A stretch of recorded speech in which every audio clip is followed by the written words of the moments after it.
नमस्ते दोस्तों, स्वागत है आपका एक और रोमांचक कहानी में। आज मैं आपको सुनाने वाला हूं एक प्राचीन किले के रहस्य से जुड़ी कहानी। एक ऐसी कहानी जो सदियों से लोगों के दिलों में दहशत बनाए हुए है। तो तैयार हो जाइए, कहानी शुरू होती है। एक छोटा सा गांव था, राजगढ़। इस गांव के किनारे पर एक बहुत पुराना किला था, अब वीरान और टूटा हुआ।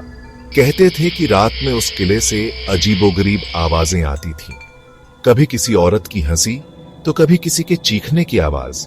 लेकिन किसी ने भी इस रहस्य को समझने की कोशिश नहीं की, क्योंकि जो भी गया कभी वापस नहीं लौटा। फिर एक दिन गांव में एक नया लड़का आया। उसका नाम था अर्जुन। वो शहर का था, लेकिन अपने पुरखों के गांव को देखने आया था। अर्जुन को कहानियों में बहुत दिलचस्पी थी, और जब उसने किले के रहस्य के बारे में सुना तो वो खुद को वहां जाने से रोक नहीं पाया। एक शाम जैसे ही सूरज डूबा और अंधेरा फैलने लगा, अर्जुन अपने मोबाइल टॉर्च लेकर किले की ओर चल पड़ा।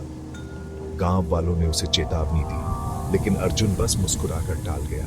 किला वाकई बहुत बड़ा था, और जैसे ही उसने अंदर पैर रखा, हवा और भी ठंडी लगने लगी। दीवारों पर जली हुई मशालें और पुरानी तस्वीरें थीं। सब कुछ डरावना लग रहा था। अर्जुन संभल कर आगे बढ़ रहा था। तभी उसकी नजर जमीन पर पड़ी एक पुरानी किताब पर, जो धूल से ढकी हुई थी। उसने उसे उठाया तो देखा उसमें प्राचीन मंत्र और एक रहस्य लिखा था। किले के बीचों बीच एक राज छुपा है, सदियों से पहरा दिया जा रहा है, लेकिन जो भी उस तक पहुंचा कभी वापस नहीं लौटा। अर्जुन हंसा। उसे लगा ये बस एक कहानी है, लेकिन जैसे जैसे वो आगे बढ़ता गया, उसे ऐसा लगने लगा जैसे कोई उसे देख रहा है। हवा में एक अजीब सी गूंज थी, और तभी पीछे से किसी हाथ ने उसके कंधे को छुआ।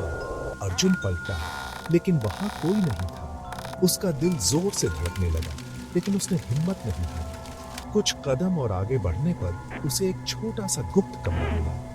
दरवाजा इतना पुराना था कि गिरने वाला था। अर्जुन ने जोर लगाकर उसे खोला, और अंदर एक पुराना संदूक था।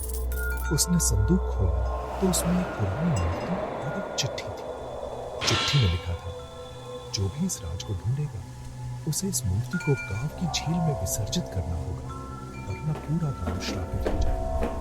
बिना कुछ समझे अर्जुन मूर्ति लेकर भाग निकला। अब तक बहुत अंधेरा हो चुका था। ऐसा लग रहा था जैसे हर तरफ से कोई उसका पीछा कर रहा है। तेज हवा चल रही थी और आवाजें तेज होती जा रही थी।